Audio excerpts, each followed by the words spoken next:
Tardes, es un gusto seguir adelante con este ciclo.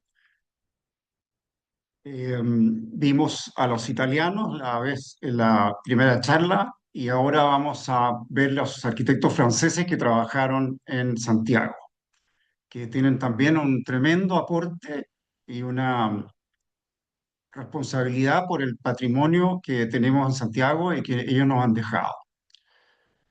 Así que espero que quede bastante esto aclarado y graficado de la mejor forma y ojalá que puedan también, pueda también motivarlos tanto a conocer el patrimonio como a hacer preguntas eh, que tengan también el propósito de aclarar algunas dudas. Ya, la izquierda, la de más izquierda. Ya, listo. Yo la voy a empezar ahora. Bueno, los italianos, como decía, eh, vimos que estuvieron relacionados siempre y mayormente con la Iglesia Católica, la Iglesia Diocesana de Santiago y las congregaciones religiosas. Por el contrario, los arquitectos franceses se relacionaron mayormente con el Estado, con la República, digamos, y con el Estado de Chile. eh, Fueron buscados en París y en otras partes de Francia para venir a cumplir propósitos de las necesidades que el Estado tenía, con el fin de que sus instituciones quedaran representadas de la mejor forma posible, con edificios que estuvieran a la altura de ellas y también otros elementos y otras iniciativas que fueron tan importantes como esa, como tal es la enseñanza de la arquitectura en Chile. O sea, hubo un doble propósito y quiero recalcar con eso que si bien los italianos fueron maestros y crearon escuelas, los franceses crearon facultades de arquitectura. Ambas de las dos facultades de arquitectura principales, la de la Universidad de Chile primero y la Universidad Católica después, tuvieron a franceses en su raíz, muy importante. Eh, Así que con este pequeño punto de partida, vamos a ver a los franceses. Eh, Nos vamos, perdón, una cosa, tenemos como lema atribuido a Leonardo da Vinci, que coincide con lo que dijo Josefina anteriormente: solo se ama lo que se conoce. Tener esta curiosidad en este caso, por escudriñar y investigar el patrimonio y saber más sobre él. Así que vamos con los franceses. Este cuadro de Fray Pedro Suercasó, tan bonito, tan explicativo, que se llama La Proclamación y Jura de la Independencia de Chile. Bueno, podría pensarse que está puesto aquí porque los aires independentistas y libertarios soplaron desde Francia al comienzo, pero eso puede ser que es una derivada. La razón por qué está aquí es que el escenario para las más importantes ceremonias cívicas y proclamaciones, como en este caso, fue la Plaza de Armas. La Plaza de Armas, con los edificios que estamos viendo ahí detrás de ellos, que son los edificios coloniales que dejó Toesca y su escuela, son el escenario donde ocurre en la primera mitad del siglo XIX todavía la mayor parte de estas ceremonias y desfiles militares y también cívicos, antes de que los franceses tuvieran una parte importante en el cambio que ocurre eh, a medida que corre el siglo. Entre paréntesis, la plaza, a partir del periodo de independencia, se pasa a llamar Plaza de la Independencia. Y después la gente volverá a llamar la Plaza de Armas por un asunto de costumbre. Es interesante ver la cantidad de banderas argentinas que aparecen en este cuadro, entre paréntesis, como homenaje a la importancia de San Martín en nuestro proceso de liberación. Bueno, seguimos adelante. Este grabado es muy interesante porque es la misma plaza, parece otro mundo, en un día probablemente, un día cualquiera, un día de semana. eh, es un, por decirlo de alguna forma, una plaza vacía, no tiene, así fue durante la colonia, pero el valor está en los edificios que la rodean. Y vamos a recorrerlos de a uno. Tomando a la izquierda, partiendo por la izquierda, está el Palacio Arzobispal de Santiago, que junto con otro de estos edificios ustedes verán cómo los franceses lo modificarán. Luego se ve las torres de la iglesia de la Compañía al fondo, con ese largo techo de tejas, que también es de la compañía que se quemó, por supuesto, el incendio de la compañía. Luego está la torre de la catedral, una torre campanario, y la fachada de la catedral que dejó Toesca, que quedó así, tal como está, se ve ahí, sin terminar, sin torre, sin todo el resto de las cosas que se le agregaron. Y luego en los edificios de Toesca a mano derecha está primero con el pabellón nacional, lo que era la casa de gobierno, la casa de los presidentes de Chile, antes de que el presidente Manuel Bulnes decidiera trasladarse al Palacio de la Moneda. Entonces aquí está todavía con el pabellón, significando que ahí estaban los presidentes. Luego el edificio de la Real Audiencia, ahora transformado en el Congreso, y, por ese discípulo de Toesca, y más acá el edificio del Cabildo, que es de Toesca, transformado en la municipalidad y las cárceles y todo lo que tenía que ver, estaba todo unido en ese momento. Bueno, este conjunto de edificios monumental va a ser drásticamente modificado y en eso tendrá mucho papel, un papel muy importante los arquitectos franceses. Esta toma de Google Earth solamente para demostrar la densidad de sus obras. Abajo están mencionados, en amarillo está Brune de Bains, que están los edificios en el centro. No quiero entrar a describirlos uno por uno. Hainaut, Lucien Hainaut, en azul. Paul Latour, en naranja, que está abajo, bueno, el Palacio Cousiño y después el Quinta Normal. Emilio Requier en rojo, a lo largo del eje del río del Parque Forestal, y la Universidad Católica. Emilio Doyer al centro, con el Palacio de los Tribunales de Justicia, y Eugenio Joanón con sus iglesias en el barrio de Patronato y de Bellavista. Solamente para demostrar la importancia y la densidad de edificación. Bueno, vamos a partir por el primero de ellos, que es Claude François Brunet de Bains. Él fue el primer arquitecto francés en venir a Chile. No fue el primero, en realidad, fue el primero porque hubo algunos anteriores, pero él fue el primero de gran importancia. Eh, a ver, antes que nada quiero remarcar su fecha de nacimiento, 1799. ¿Qué pasa en esa fecha? Es la fecha de la muerte, el año de la muerte de Toesca. O sea, hay una coincidencia ahí en años, en fecha. Muere Toesca y pasan prácticamente 50 años antes que llegue uno de estos grandes arquitectos europeos nuevamente a Chile. Porque François Brunet Benz llega al año 48. Eh, ¿Por qué esta es tan importante?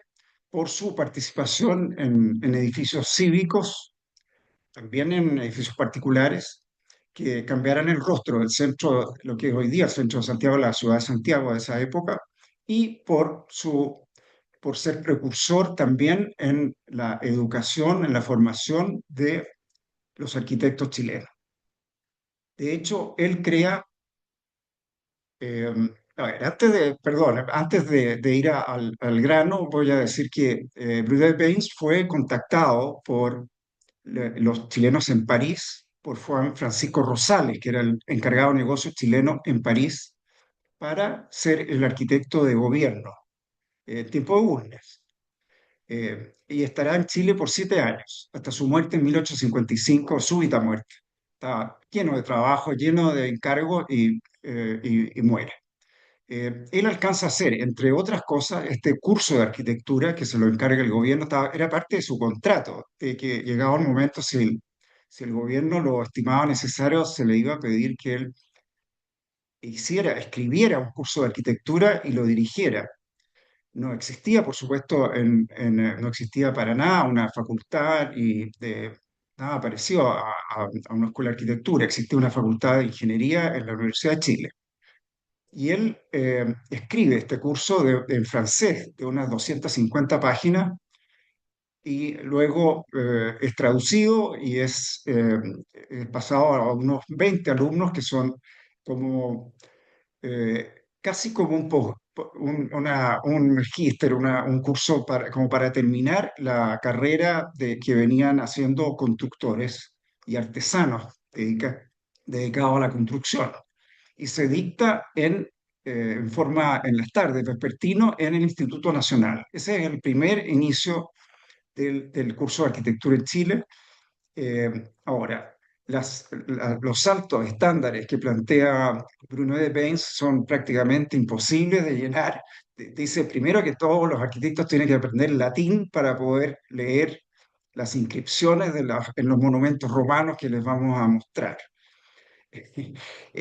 Luego, historia antigua. O sea, parte importante de su curso de arquitectura de 250 páginas, yo creo que 100 páginas son de historia de la arquitectura y el otro porcentaje son las proporciones que debe tener un edificio y todas las piezas y los recintos de un edificio en relación al total, en relación al conjunto y al partido, como decían, la palabra parti en francés o partido que toma el arquitecto al definir un edificio viene de esa época, viene de la Escuela de Bellas Artes de París, que es de donde él se ha educado.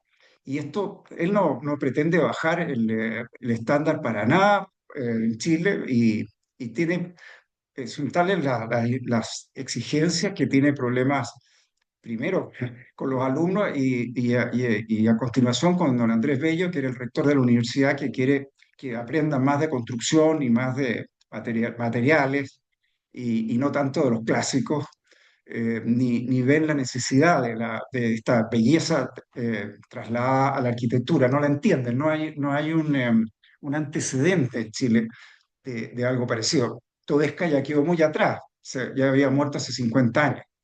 Entonces, es muy interesante y es el iniciador de la Escuela de la Universidad de Chile, que después se creará naturalmente la Facultad de Arquitectura, saldrá de Ingeniería, etcétera, etcétera.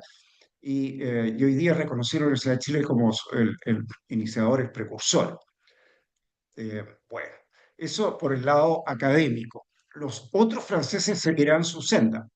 Eh, René Benz hace varias obras que son muy interesantes. Desgraciadamente, prácticamente todos han desaparecido. El portal McClure estaba donde está hoy día el portal Bulnes, en el lado oriente de la Plaza de Armas. El Palacio Arzobispal es lo más parecido a lo que él planteó, aunque está modificado, y las casas del presidente Bulnes, de Matías Cousiño, de Melchor Conchitoro, de Ignacio Valdés Larrea, en fin, todas han desaparecido, han sido demolidas por el crecimiento del centro, y solamente, bueno, y el Teatro Municipal naturalmente es el inicio del Teatro Municipal, que es lo que se ve aquí en esta imagen. Este primer edificio con una bandera es el Teatro Municipal de Bruno de Beis. Y lo que quedaba era, ya vamos a ver eso, es la parroquia de la Veracruz intacta hasta hace muy pocos años atrás. Esta bella foto de la plaza con la cordillera al fondo, eh, en esta foto se ve ya el Cerro Santa Lucía, ya ha pasado por las manos de Vicuña Maquena, quien lo ha forestado, quien lo ha hecho ya un parque verde, y se ven las torres de la Merced y en primer plano el portal McClure, que probablemente no lo vio terminado Brunet Bayes.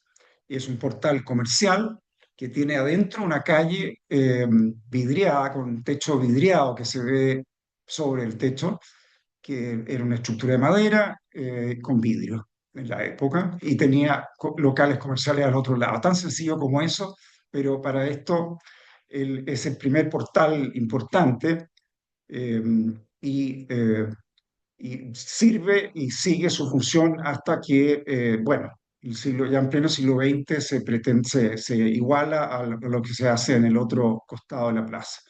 Eh, la foto chica abajo es el otro, justamente el otro lado del el portal Fernández Concha en su versión anterior. Es de otro arquitecto, así que no lo voy a describir mayormente, pero también es un edificio bien notable. Y lo otro que es muy interesante, vean ustedes en qué ha quedado este espacio vacío que era la plaza de armas, donde corrían los caballos, que pasaba el ejército, desfilaban, etcétera. Hoy día, de la mano de los franceses y del paisajista Guillermo Renner, se está transformando en un paseo, se está transformando en un parque para pasear, y donde la burguesía santiaguina se pasea, se ve y, y goza de estar en sociedad, por decirlo así. Entonces, tanto el Cerro Santa Lucía, que era una roca, era tremendamente un peñasco, está transformado en una parque verde, y la plaza lo refleja de cierta manera. Por eso yo veo tan bonita esta foto y tan decidora de qué ocurre en el siglo XIX en Santiago. El Palacio Arzobispal, que habíamos visto hace poco, que era poco más que una casa de dos pisos, adquiere no exactamente esta forma. Yo diría que la forma lateral es más parecida a lo que dejó Bruno de Pins, pero esta es la última y la definitiva versión que adquiere este palacio, ya más hacia finales del siglo XIX, que toma la altura de la nave de la catedral, y tiene estos balcones para que los dignatarios de la iglesia puedan salir ver una procesión que pasa por la calle, por la plaza, en fin, tener un contacto con los fieles que están aquí en la plaza. Eh, bueno, caso aparte, la parroquia de la Veracruz, que como decía, aquí está pintada todavía como antes del intento del incendio, y yo espero íntimamente que quede restaurada lo que fue, y que quede algún signo del intento de destrucción, pero adentro me da mucha pena verla como está, digamos, y reconocer la brutalidad que se trató de hacer ahí, y por poco se logró. Es la única obra de Brunet de Pins que está presente tal cual hoy día en Santiago. Bueno, vamos al Teatro Municipal, es su gran obra.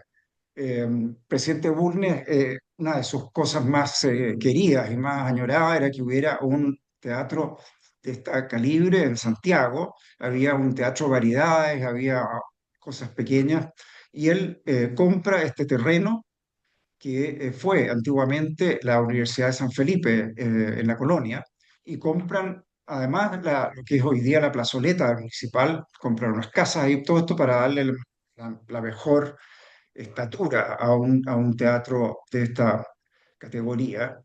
Eh, y Brunet de Pins le confiere este orden clásico, que muy sencillo. Se ve aquí con el ladrillo a la vista. Probablemente pensó que iba a ser estucado, pero lo termina así, y es bonito en su sencillez. Eh, a mí me recuerda mucho a lo que son los arcos del Coliseo Romano, que se suceden uno sobre el otro. Puede haberse inspirado en eso, no sé, pero ambas cosas son arquitectura de espectáculos. Entonces, algo puede tener que ver. Adentro era un hemiciclo muy sencillo de arcos también, de todo de madera al interior, y desgraciadamente se incendia, y, y entonces se pierde todo el trabajo de interiores y debe rehacerse. Eh, entonces aquí tenemos la primera, la que estábamos viendo, de Bruno de Pérez, y aquí tenemos una segunda versión o un segundo paso en la vida del Teatro Municipal. Aquí todavía el Cerro Santa Lucía está en un risco, hay casas de adobe alrededor y el teatro ha alcanzado un nuevo esplendor, eh, se le han eh, puesto mucho más decoración, se han puesto esculturas sobre su techumbre y probablemente pintura porque se ven las columnas muy decoradas. Bueno, al incendio del primero sucede el terremoto del segundo, que es el año 1906, el famoso terremoto de Valparaíso, hace que también quede muy dañado y tenemos la tercera foto que se parece mucho ya a lo que nosotros conocemos y vemos. En la primera, bueno, en Pruneda de Mainz, el primero, la reconstrucción trabajan los arquitectos Eno y Latour, que lo veremos más adelante, y Shelley, que lo vimos en la pasada charla. Y en la tercera está Doyer, otro gran arquitecto francés, luego del año 1906. Eh, el primero lo inaugura el presidente Montt, el segundo lo inaugura Federico Errázuriz, el primer Federico Errázuriz y el tercero Germán Riesco. Así van pasando, digamos, los, las versiones del Teatro Municipal. Bueno, y llegamos al Teatro Municipal de hoy día, que es el que eh, en parte, la forma final se la ha dado Toyer, eh, que por un lado ha simplificado, pero por otro lado ha hecho esta loggia con columnas, ¿no es cierto? No tenía estas columnas, adquiere como un carácter distinto, tiene los escudos de Santiago y de Chile en ambos lados, tiene el mismo portal que estuvo siempre presente con una marquesina de cristal. Eh, Esto ya viene de la Belle Époque, y el interior es posible hacerlo gracias a estructuras metálicas, estos enormes balcones, la gran cúpula, ¿no es cierto?, que conocemos, que es pintada por otro francés, y la lámpara que pesa una tonelada, que cuelga de la cúpula, que decora y que le da un tremendo esplendor. Siempre fue reconocida su gran calidad acústica, eso no hay duda al respecto, que va parte de la forma que le da primeramente Bruno de Pains. Así que, eh, bueno, Bruno de Pains deja este tremendo legado. La historia del municipal es como va paralela a la historia de Santiago desde su creación, hace, hace más de 150 años, tenemos nada más que estarle muy agradecidos a este arquitecto. eh, lo que hemos visto de él no era, dada su muerte tan prematura, eh, él llega a los 48 años y muere a los 57, o sea, eh, eh, es muy prematura, él podría haber hecho más cosas, a pesar de que estaba pensando volverse a Francia, su contrato no había sido renovado, y deben buscar un reemplazante que siga con los edificios que él ha dejado en camino, digamos, y que no han podido todavía llevarse al final. Lucian Henao es otro gran arquitecto, también importante, ha tenido una carrera en Francia, es hijo también de gente que está relacionada con el arte y eh, es contratado en París y viene entonces a cumplir también las funciones de arquitecto de gobierno, tal como le tocó a Brunet Benz, y también a hacerse cargo de la facultad o la escuela de arquitectura de la Universidad de Chile, y a reformarla, porque no alcancé a decir eso, pero al año ya de los 20 y tantos alumnos no quedaban más que tres.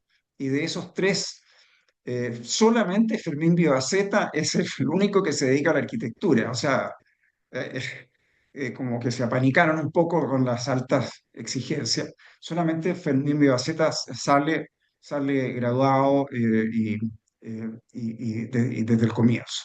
Y los otros que también estuvieron, como Manuel Aldunate, terminan estudiando en Europa. Así que Vivaceta es un precursor también entre los chilenos. Eh, Otra obra que tenía pensada y que se le había pedido a Bruno de Pérez es el Congreso Nacional. El Congreso Nacional, una de las instituciones más importantes de la República, no tenía, como digo, estaba en el antiguo edificio de la Real Audiencia, en la Plaza de Armas, y se piensa que es necesario crearle un edificio clásico como era el lenguaje que traían los franceses y que proclamaban, y que era lo que ellos habían aprendido y que lo llevaban donde fuera, donde, donde debieran ir. Eh, Aquí también es un es un largo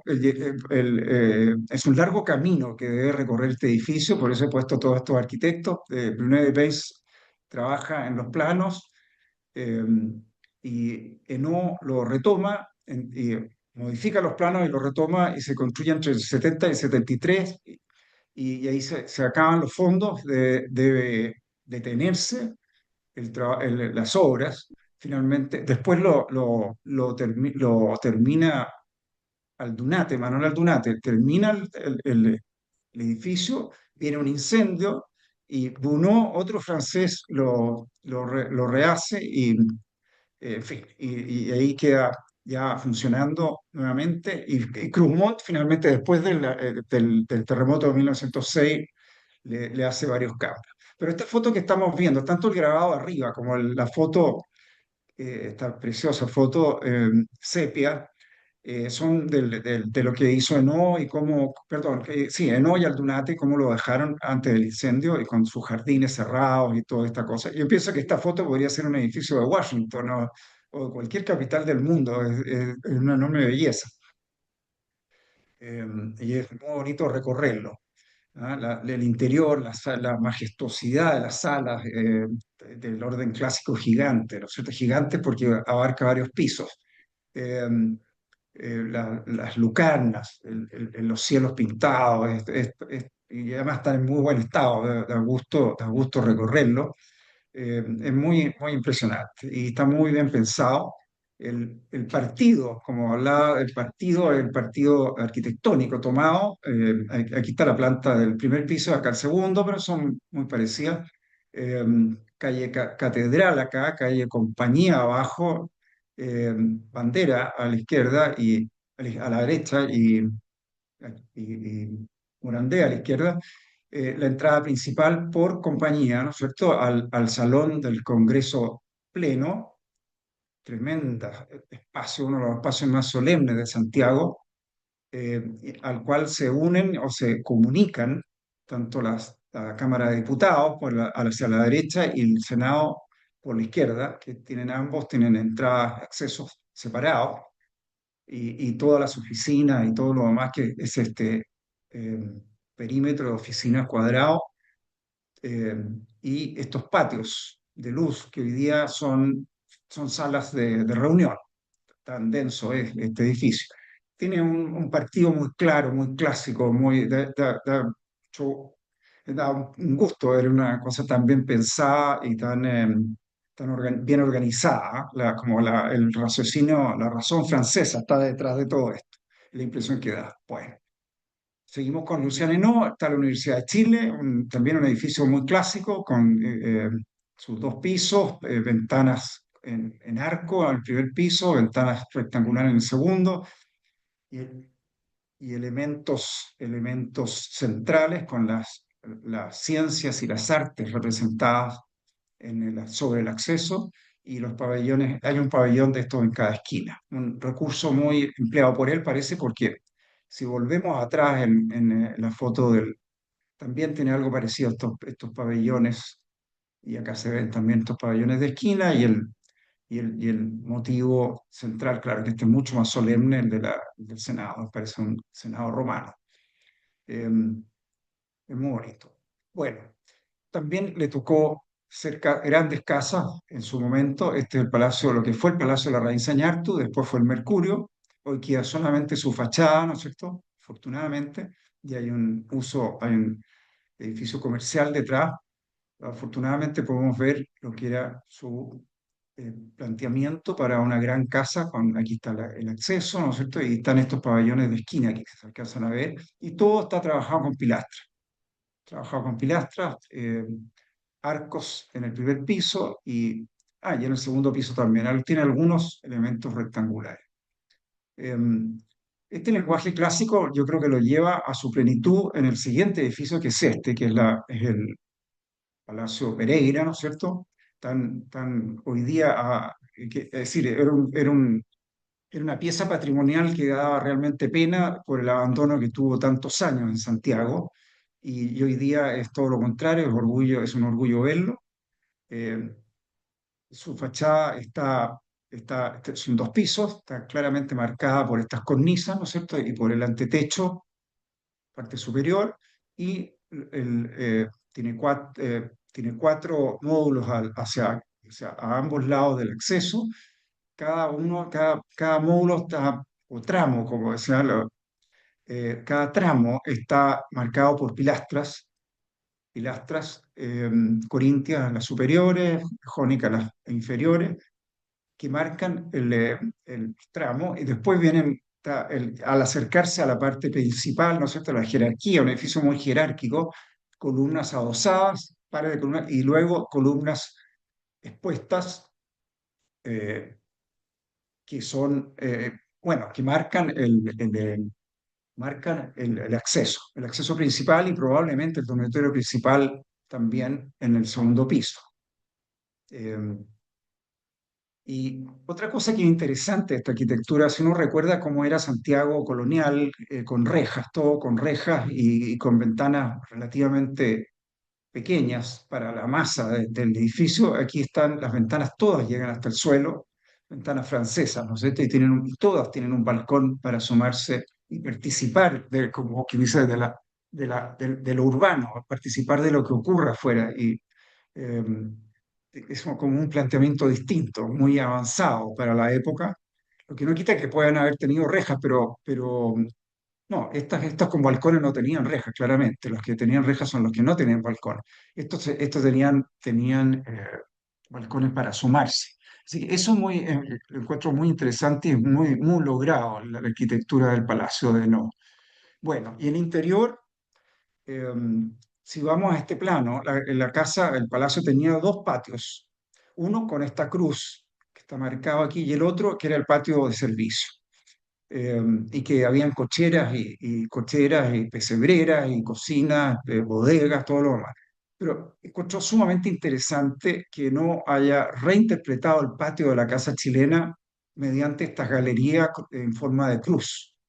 Muy interesante, que es esto que se ve aquí. Todos los que lo han ido a visitar y quienes no hayan ido, les recomiendo vivamente ir. Es muy interesante el partido que toma, las dos galerías en cruz, tan iluminadas por luz cenital con estructura metálica de la época, eh, y entonces están muy iluminadas y dan desde el acceso al otro patio, y estos rematan en ventanas. Es muy bonito y están muy decoradas también. Eso se ha mantenido. La remodelación o la reconstrucción del Palacio Pereira, eh, liderado por Cecilia Puga, tomó un partido de una restauración radical, que quiere decir que lo que estaba, desde no se mantuvo, y lo que no había no se rehizo. Eh, por lo tanto, lo que se puede imaginar uno de cómo era es solamente en estas galerías. El patio, bueno, parte de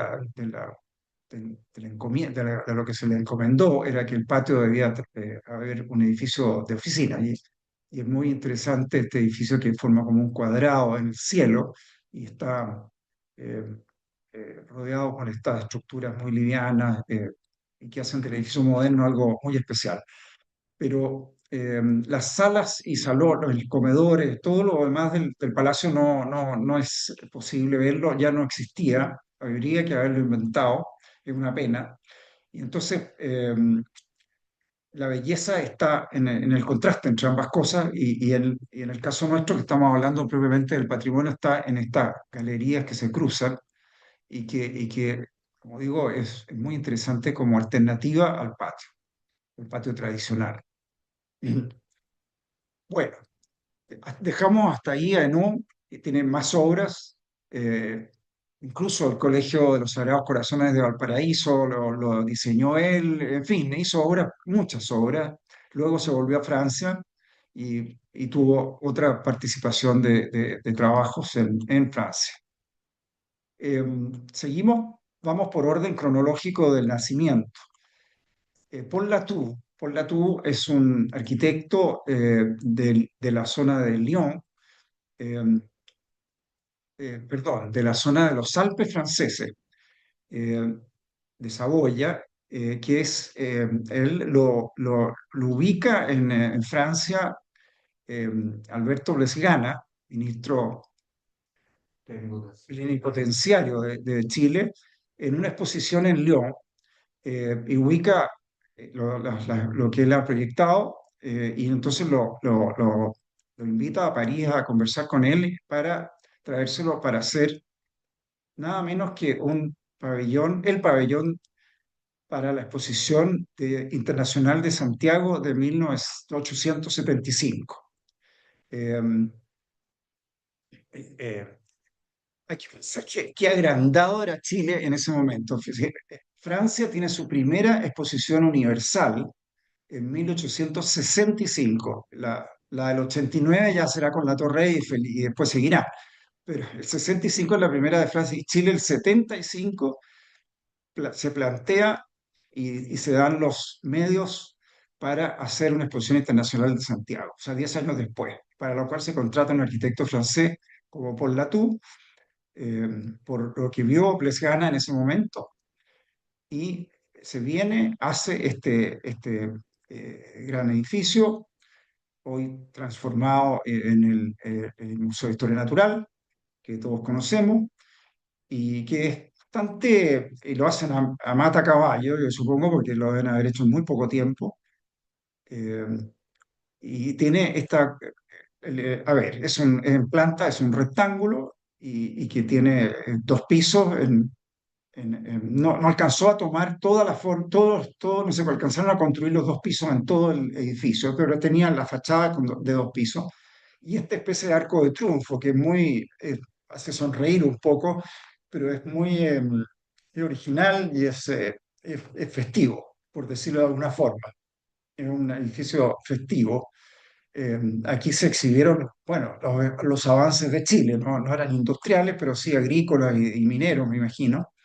Eh, y hoy día lo vemos con esta otra forma, ¿no es cierto?, que es la forma que toma como museo. Desgraciadamente, perdón, en 1906 esto se daña y debe este especie de arco de triunfo y debe reformularse. Y bueno, y tenemos esto que no es lo mismo, y tampoco es lo mismo un pabellón de exposiciones que un museo.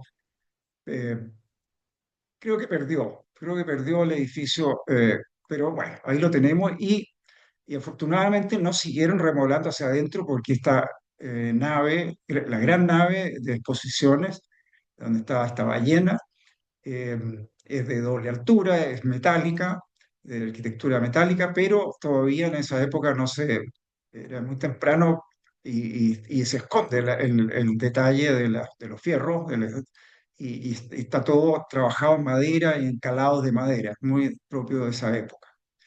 Eh, es muy interesante de ver. Eh, Latour cumple con eso. Él es un joven arquitecto. Parece que debe ser un tipo muy simpático, muy atractivo. Se llena de amigos en los años que está en Chile y consigue importantes comisiones. Y nada menos que Luis Cousiño le encarga hacer su gran casa, eh, en la calle 18, y que se demorará 8 años en construirse y 4 años en decorarse. Él no la ve, sigue su viuda con el proyecto tal cual, doña Isidora Goyenechea de Cousiño, sigue con el proyecto, la apoya en todo y incluso es un arquitecto que uno, lo poco que hay de plano, uno puede ver que dibujaba hasta las cortinas, o sea, los interiores estaban muy pensados por él, muy diseñados y realmente había una intención muy fuerte en lo que hay, ¿ah? En lo que se piensa que va a hacer. El exterior es bien sencillo, entre comillas, pero es muy clásico, muy bonito en ese sentido, eh, no tiene mucha fantasía, sino que es bastante racional. Y nuevamente se ve estas ventanas francesas que llegan hasta el suelo, que yo les decía, todas en este caso no con balcón, pero balaustrada, y pequeñas estructuras metálicas, tanto en el acceso como en el jardín de invierno, que es este precioso recinto. Tiene lugares más impresionantes que otros, pero realmente es para nosotros un tremendo también pieza de arquitectura. El hall de doble altura, al cual dan todos los pasillos y los recintos, los dormitorios, es bien impresionante. Desgraciadamente por el incendio que tuvo, no tiene ya la luz natural que entraba, pero sí está la lámpara, que es hermana de la lámpara del Teatro Municipal, de la mitad del tamaño, claro, del peso, pero es muy interesante. Y bueno, muebles hay de todo, hay cosas bonitas, hay cosas que de un gusto segundo imperio que uno no aprueba mucho, pero muy interesante y muy logrado. Eh, Latour no está muchos años en Chile y antes de dejarnos se le encarga el Cementerio Católico de Santiago cuando viene el tema de las leyes laicas y bueno, se lo encargan y es como una pequeña ciudad con estos patios que todos conocemos y eso no lo alcanza a volver a ver y él se vuelve y tiene una importante carrera después en Francia en su región de Saboya. Emilio Doyer es el próximo arquitecto que vamos a ver, muy importante. Él es también decano de la Facultad de la Universidad de Chile, gran profesor. Eh, Aquí vamos a ver un tema, quiero recalcar el tema como urbanístico en alguna de sus obras. Aquí tiene una propuesta para la moneda, cuando la moneda estaba inconclusa, y hace una especie de palacio de fantasía como mirando hacia la Alameda. Esta es la Alameda, no es hoy día, en esa época la Alameda de las Delicias, y hace estas avenidas radiales como en París, que todo converge, ¿no es cierto?, a un gran monumento y los edificios toman estas formas triangulares y formas, un poco como ocurrió después en la calle Nueva York, ¿no es cierto?, en la calle de la Bolsa. Pero esto llevado a la ciudad. Es una propuesta de él. Eh, este otro proyecto muy interesante se lo hace a Melchor Conchitoro, muy, un personaje muy rico, muy importante de la sociedad chilena, que tenía parientes que no eran tan ricos, y les hace este conjunto de casas, de 7 casas de 3 pisos, de muy buena calidad, en un terreno huérfano, y lo llaman el Cité Conchitoro. Y es el primer conjunto de casas que se le llama Cité en Santiago. Y de ahí siembra como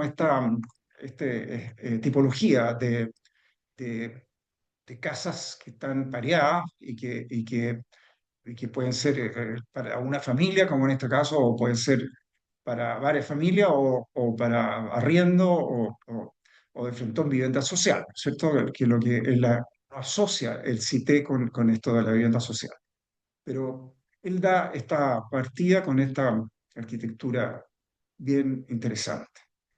Eh, bueno, y Doyer termina, ya nos pasamos plenamente al siglo XX, con Doyer, esta es su obra maestra, ¿no es cierto?, por todos reconocido, un precioso edificio de los tribunales de justicia, que se hace en 2 etapas, hasta aquí se hace una, pues se acaban los fondos y después se hace la segunda etapa, muy clásico, un gran basamento, ¿no es cierto?, donde están desde la corte marcial y otros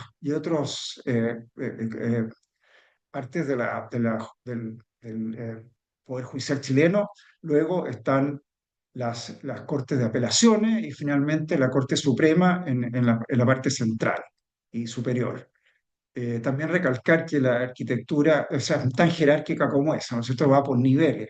También recalcar que hay un orden gigante en la parte, aquí está el salón plenario de la Corte Suprema, sostenido por sendas columnas dóricas, ¿no es cierto?, que están como haciendo fuerza para sostener todo esto porque son muy gruesas. Eh, y una cornisa y arriba hay una especie de tablas de la ley. Ustedes lo pueden ver, es bonito porque estos edificios son como pintura naturalista, que tienen muchos elementos, muchos símbolos.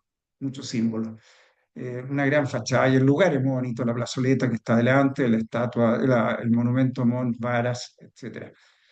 Eh, y el interior también espectacular con estas dos eh, cariátides que están ahí silenciosamente guardando con sus espadas el acceso a la Corte Suprema.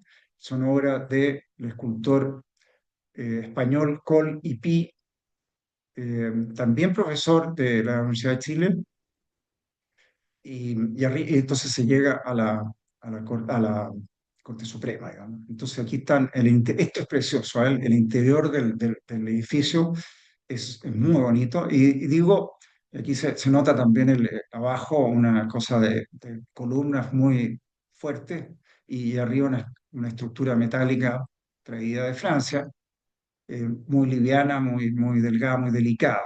Y también es interesante ver que esto es como un antecedente para lo que ocurrió después en los pasajes del centro, ¿no es cierto?, que se cruza de una punta de la manzana a la otra por el interior.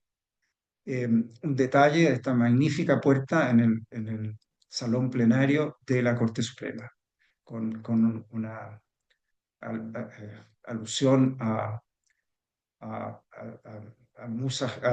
Medusa griega. Eh, bueno, llegamos hasta ahí con Doyer y seguimos con Joanón, gran arquitecto que llega junto con, ya estamos naciendo en el año 1860, ¿no es cierto? Es mucho más joven, pero llegan juntos a Chile Doyer, Joanón y Requier, que vamos a ver a continuación. Eh, Joanón es multifacético, tiene edificios civiles, tiene edificios comerciales, tiene muchas iglesias, tiene conventos y tiene de todo. Y son muchas cosas. Eh, Aquí vemos su obra tal vez principal, podría decirse que es la Municipalidad de Santiago, ha desaparecido luego de terremotos y otros problemas. El edificio, el viejo edificio que estaba aquí, que lo vimos en el cuadro de Fray Pedro, y propone este edificio clásico. Es bonito ver que estas tres ventanas que tiene y tres puertas de arco medio punto están reflejadas al interior del mismo patio con tres ventanas y tres puertas de medio punto igualmente. eh, y esta delicada estructura metálica que cubre el patio. El salón de honor es otra belleza, eh, y tiene una vista a balconamiento sobre la plaza de Armas, este balcón de aquí que es maravilloso. Entonces, esta foto de aquí nada más que como una referencia, eh, no es que haya tenido nada que ver con esto, pero uno de los barrios más importantes y elegantes de París tiene una municipalidad como esta, a lo mejor no sé, puede tener, es de piedra la fachada, pero puede, o sea, estaban como a la altura, como que dice. Eh, eh, Otro edificio de Joan también monumento nacional, bueno, casi todo lo que estamos hablando es patrimonial y monumento nacional, es el edificio Edwards, que realmente lo mandaron a hacer una familia jaraquemada, pero lo compraron los Edwards después como inversión. Es un edificio diseñado por Janon y mandado a fabricar completamente a Francia. Es un mecano muy en boga en, en esos años, y en Inglaterra y en Estados Unidos había edificios así de fierro fundido y llegaban como mecanos y se armaban. Y acá hay en un estudio de la Universidad Católica, están cómo está estructurado, digamos, que para los arquitectos esto es lo que más nos gusta ver. ¿Cómo se hace posible que este edificio que tiene bastantes años, ¿cierto? De 1892, esté todavía funcionando, parado, sin daños y después de todos los terremotos? Y además es bonito. Eh, Leonor también hace edificios importantes, residencias particulares, como es este Palacio Chagavía en la Alameda, eh, con San Ignacio, con la esquina de San Ignacio. Me parece que todavía no ha sido recuperado. eh, y está, bueno, abajo, a lo mejor ahora está pintado, no estoy seguro, pero tiene bellas proporciones. Yo creo que hay que recalcar eso. eh, Hicieron algo con él, ahí está el año 1905.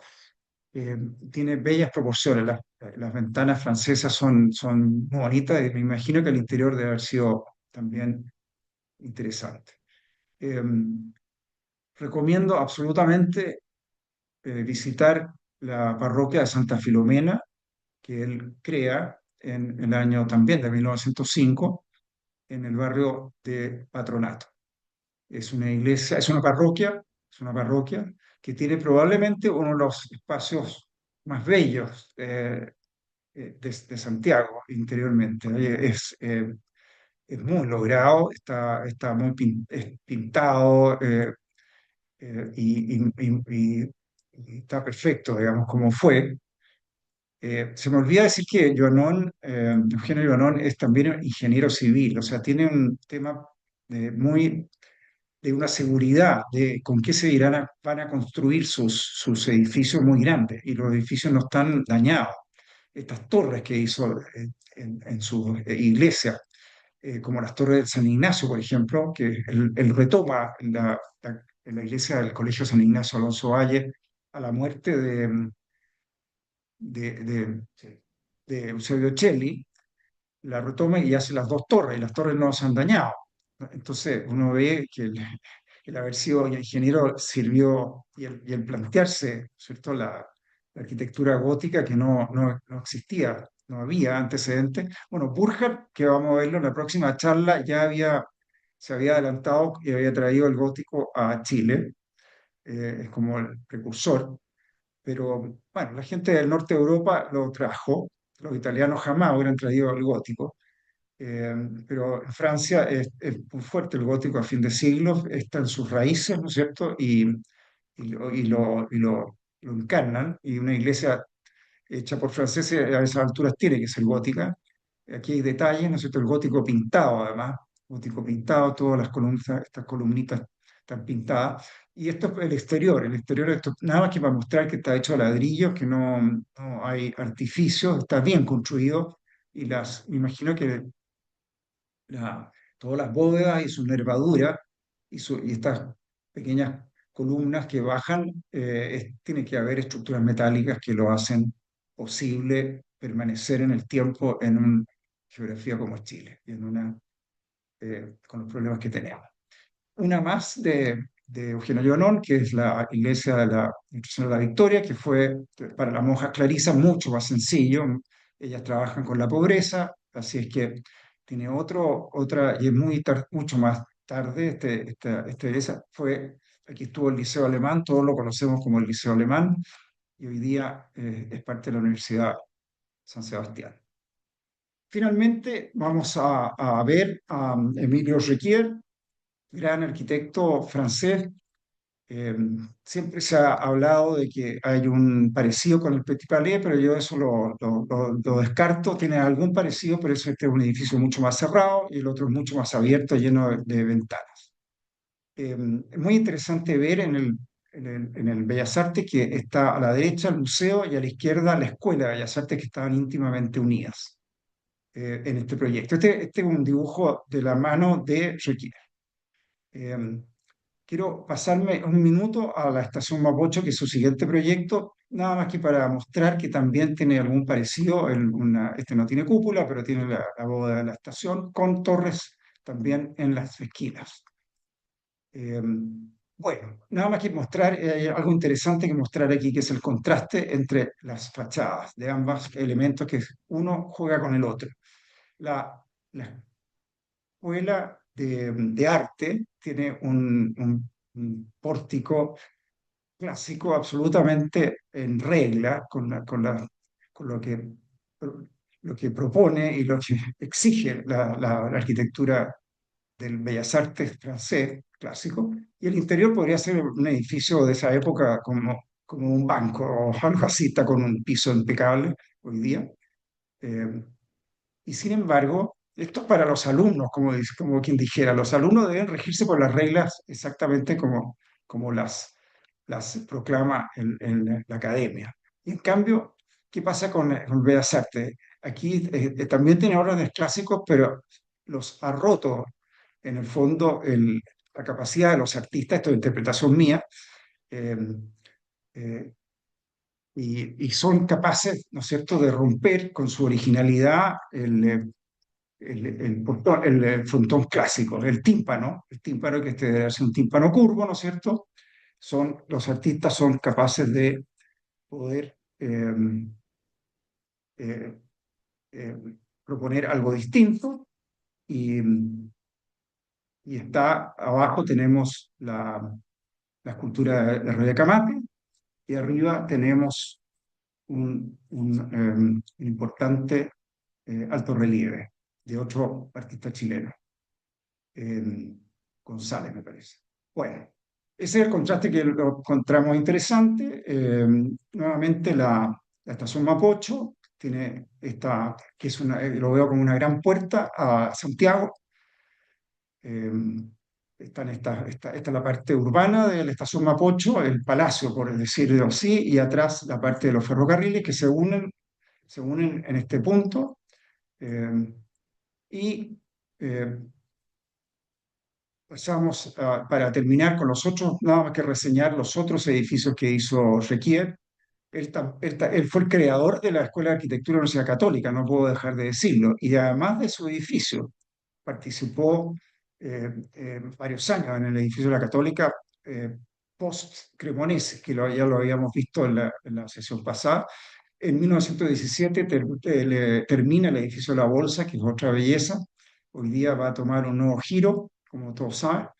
Eh, También en la época de la estación Mapocho hacia el Instituto de Higiene, un edificio muy sencillo, muy limpio, sin decoración y ventilado además. Eh, y terminar con una rememoranza que es la estación de Pirque, que desgraciadamente fue demolida en un rapto de un urbanismo malentendido y perdimos este edificio Requier. Con eso terminamos y espero haber ilustrado el gran aporte de los arquitectos franceses. Muchas gracias.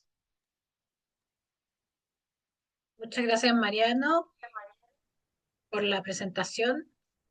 Em, Aquí tenemos algunos comentarios, felicitaciones que te queremos transmitir. Si quieres, podrías dejar de compartir pantalla, si puedes, para que vamos a conversar también ahí al hacer algunos comentarios Mm. y sobre la presentación, que estuvo, como siempre, muy contundente. Muchas gracias, muy completa. Aquí tenemos, Chao, bueno, gracias. comentarios, Mm. agradecimientos, fascinante presentación, excelente, etcétera, que están comentando las personas que están conectadas. Aprovecho para agradecerles a todos su participación. Somos 93 personas conectadas en este momento, lo cual es también un número bien impresionante para este tipo de charlas. Así que muchas gracias a todos. Voy a hacer algunos resúmenes de preguntas que se han, sobre todo las que se han repetido. Eh, Tenemos aquí algunas preguntas que eh, hicimos más de una persona, entonces te las voy a resumir. Em, Voy a primero partir una pregunta que se repite es por qué todos estos arquitectos franceses? Porque son varios y son muchos en una época, en un periodo de tiempo más o menos seguido, digamos, definido. ¿Por qué a la hora de buscar arquitectos, los gobiernos chilenos de esta época fueron y optaron por arquitectos franceses como sistemáticamente, porque podrían haber dicho, bueno, vamos a traer alemanes, italianos, franceses, y lo uno eso con otra pregunta que apareció aquí, que está apareciendo en el chat. Eh, Nosotros estamos viendo el tema de los arquitectos por, como quien dice, separados y ordenados por nacionalidad, ¿no es cierto? Que fue una decisión que tomamos Sí, cuando tú hiciste la curatoría de este ciclo. Entonces, hay una pregunta que creo que podemos despejar al tiro, a lo mejor Mariana, para empezar, es que si es que los arquitectos, en el fondo, llegaron en este orden que lo estamos viendo. O sea, primero llegaron los italianos, después llegaron los franceses, o se cruzan épocas unos con otros. Contestemos eso y la de por qué tanto sí. arquitecto francés, si quieres. Mira, primero llegaron los italianos con Todesca, eso, pero eso fue en la colonia por orden del rey de España. Y después de Todesca pasó mucho tiempo antes que llegaran un número importante de arquitectos. Llegaban de repente algunos, pero yo creo que primero llegaron los franceses en 1851, 52, con Brunet de Metz. Y ahí llegan varios. Y después viene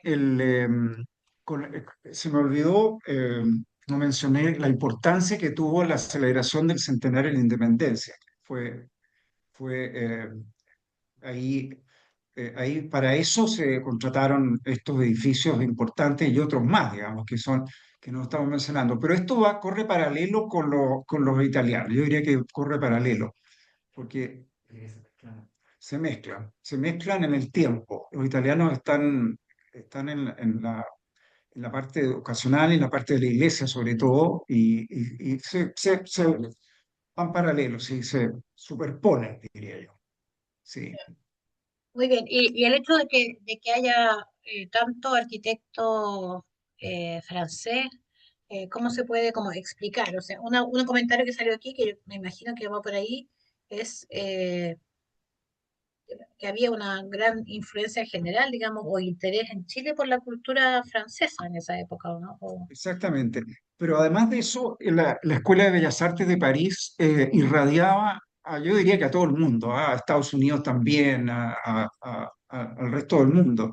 Era muy fuerte, era mucho más fuerte que el resto de las academias de otros países europeos, ¿Mm? al menos del siglo XIX. Perfecto. Otra pregunta que aparece es, ¿cuál es la ¿Sí? contribución arquitectónica de los franceses? ¿O hay algo que en su arquitectura los unifique a todo este grupo que vimos ahora? Yo diría que el rigor, el rigor en ser capaces de llevar a cabo estos edificios monumentales, un orden, un rigor en hacerlos muy bien, como un orden mental, que es lo que caracteriza a los franceses, ¿ah? Tú ves que en un momento son muy clásicos, como el Palacio Pereira, por ejemplo, es completamente clásico, no hay nada que sobresalga en altura, que no hay ninguna cúpula, no hay nada, es completamente clásico, y después ya van apareciendo otras cosas, pero en todo hay este rigor para hacer la arquitectura, y basta que no se paseen para ver lo bien hechos que están y ejecutados también, ¿ah? O sea, hubo constructores locales que fueron capaces de ejecutar estas cosas, que no deja de ser, ¿ah? Importantísimo. Mm. Sí, son de alguien está preguntando la Belle Époque, sí, son de la Belle Époque. Es La que Belle Francia Époque era, se termina con la Primera Guerra Mundial en 1914, entonces podríamos claro, decir que hay varios que caen dentro del periodo. Si que tomamos 1890, 1870, 1914, hay varios que caen dentro de ese lapso de tiempo, digamos, exactamente. como de la Belle Pero Époque. sí, ahora, no sé si ahondar más sobre el tema, pero esta influencia tan fuerte de la Escuela de Bellas Artes de París fue también discutida en su época y bueno, eso vamos a hablar después, pero Mm. hubo gente que estaba en contra de eso y aquí, bueno, eventualmente también explotó, pero eso fue mucho más tarde. Bueno, Era menos mal como, sí, que tuvimos esa influencia en esa época, porque uno cuando ve estos edificios no los ve juntos, o no los ve al mismo tiempo, pero en tu presentación, cuando uno los ve, digamos, en serie y agrupado, uno sí termina reconociendo esto que dices tú del orden, de esta cosa tan clásica. Si uno mira, no sé, todos estos edificios, termina captando eso que tú dices del orden y ese equilibrio que hay entre, no sé, el municipal, la estación Mapocho, el Bellas Artes. Se compone Paso un cuadro. ¿Mm? claro, es muy interesante, ¿vale? Sí, Otra pregunta que por hay ejemplo, es, sí, perdón, dale. no, no, te iba a decir que la Plaza de los Tribunales, por ejemplo, el otro día estábamos en la Plaza de los Tribunales y uno ve el Palacio de los Tribunales, la obra de Doyer. Al frente está la obra de No, el ex Mercurio. Al otro lado está el, eh, el Congreso. Y más allá está. Entonces, las torres, la Plaza de Armas se alcanza a ver en una esquina de lo de Joanón. Entonces, ¿te fijas? Hay puntos en que realmente uno dice, aprecia el conjunto en el Claro, centro. en la zona de Santiago donde se concentran una gran parte de estos edificios y por eso que tiene este casco tiene tanto valor. A lo mejor tenemos que ir más seguido Sí, al centro para no perderlo de vista y esa es la gracia de tener estas conversaciones, porque uno vuelve a mirar lo que a lo mejor dejó de mirar o dejó de observar o de valorar, que de alguna manera se nos fue, digamos, de la cabeza. Eh, sí. Hay unas preguntas concretas, por ejemplo, de algunas de las personas que están conectadas. Marcia pregunta por qué se repite siempre esta historia de los incendios. ¿Qué pasa? ¿Había una razón porque había muchos incendios en esa época? Porque hay varios, bueno, edificios destruidos por terremoto, pero historia de edificios incendiados, también tú mencionaste varios. Sí. Bueno, el problema es que sí, había primero era, bueno, la iluminación era muy básica, pero que ya cuando hubo la iluminación a gas, como fue en el Teatro Municipal, yo creo que debe haber, la instalación a lo mejor a lo largo de los años no era buena y, y puede haberse, entiendo que se incendió por una fuga de gas el Teatro Municipal. Congreso Nacional no sé la causa del incendio, pero basta que haya habido alguna, sí, alguna falla en las instalaciones, no había, en eso no había probablemente la experiencia. eh, Se incendiaron iglesias, sí, era, bueno, se crearon las Era compañías de bomberos también, también en esa época, sí. Hay una también pregunta en de esa José época. Miguel Peña. José Miguel Peña pregunta, ¿quiénes contrataban principalmente a estos arquitectos? ¿Era el Estado o eran familias aristocráticas de la época que hacían que estas personas vinieran? Yo diría que no, estos franceses fueron contratados todos por el Estado de Chile, yo diría sin excepción, ¿ah?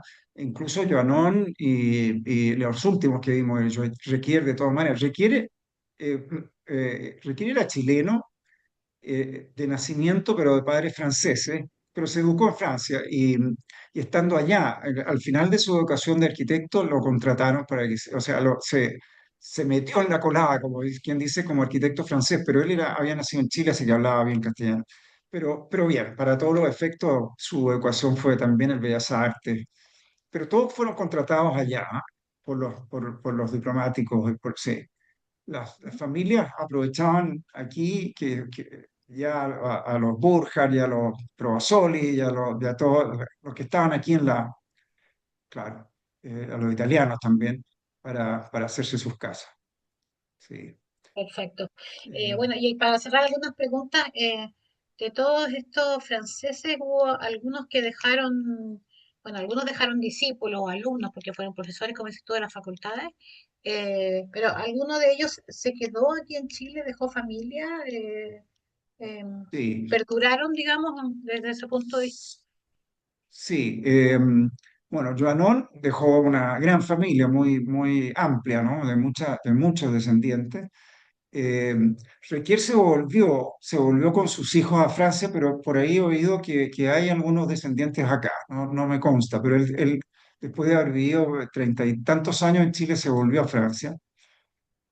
También lo hizo Henao, bueno, Brunet de Ben se murió, eh, y Doyer murió en Chile. No sé si Doyer habrá tenido descendencia, o sea, el más claro es Joanón en cuanto a que haya formado una familia en Chile, pero Claro, varios se porque casaron bueno, con chilenas, se conserva el apellido por el lado paterno, entonces por lo menos sabemos que paterno. existen Joanón. Sí, Claro, exactamente. Y, pero Sí. sí, Otra pregunta que quedó por ahí un poco más atrás es el tema de las estructuras metálicas, porque se dice que las estructuras metálicas son características de los franceses, incluso se habla siempre de este pabellón París que está al lado del Parque La Quinta Normal, que habría sido una construcción metálica hecha por Eiffel o del taller de Eiffel. ¿Lo de la estructura metálica tiene que ver con estos franceses o con esta época? sí, bueno, la estructura metálica partió en Gran Bretaña, ¿ah? Y el Crystal Palace es muy anterior a todas las posiciones ¿cómo se llama? Internacionales de París. Pero después lo tomaron los franceses y tuvieron a personas, o sea, Paxton fue el gran, en Inglaterra fue el gran iniciador de esto, pero después lo tomaron los franceses, claro, y las exposiciones universales, ya con la Torre Eiffel y con los grandes Galería de las Máquinas y todo eso, ya acercándose al siglo XX, fue en París, sin duda. Y bueno, la fabricación era, en Chile, por ejemplo, la estación Mapocho fue mandada a fabricar a Bélgica eh, por franceses. Y también, entiendo yo que el Bellas Artes también. Sin embargo, el Mercado Central, obra de Fermín Vivaceta, fue fabricado en Inglaterra. Así que sí, sí, los fabricantes, o sea, yo creo que cotizaban con varios, ¿ah? O sea, habían varias posibilidades en el fondo de la fabricación. Pero no bastaba la fabricación, había que diseñarlo, había todos estos detalles bonitos, en fin, había que, había Claro. Está que claro que era tener, una producción y una tecnología europea que aquí no teníamos y que claro, se traía y se armaba aquí por partes. Una última claro. pregunta para cerrar. María Angélica pregunta si hubo una influencia francesa grande en otros países latinoamericanos o fue Chile particularmente interesado en desarrollar arquitectura europea o en copiar esta arquitectura francesa. Sí, bueno, Buenos Aires muestra mucho la influencia francesa, sin duda. O sea, yo creo que Buenos Aires y que había, bueno, era una economía mucho más grande, así que debe haber muchos más de estos grandes edificios. eh, pero yo creo que los nuestros no le tienen que envidiar en nada, digamos. Pero sí, en Francia hay una gran influencia, perdón, en Buenos Aires, especialmente una gran influencia francesa, sí, sin duda. Eh, Se miraban en París, ¿ah? Yo creo que era muy fuerte la atracción de París, como en la Belle Époque.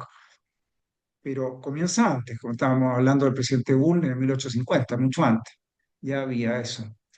¿Mm? Bueno, de hecho hay Así que, una obra de un historiador, de profesor de la Universidad de los Andes, que es Francisco Javier González, que su tesis de doctoral es sobre la influencia francesa en Chile, porque así como llegaban sí, franceses para acá, la gente pudiente, digamos, con recursos, usaba, acostumbraba a irse a vivir a París unos años, o mandar los hijos a estudiar, o simplemente irse a vivir con sus familias, quedarse allá varios años, viajar, vivir en París, volver. eh, entonces, claro, hay una cosa, una cierta exportación, digamos, de chilenos a París, o que se creían, o querían sentirse franceses o parisinos, o vivir la vida parisina, y una influencia acá también de lo que se copiaba, ¿no? Me imagino.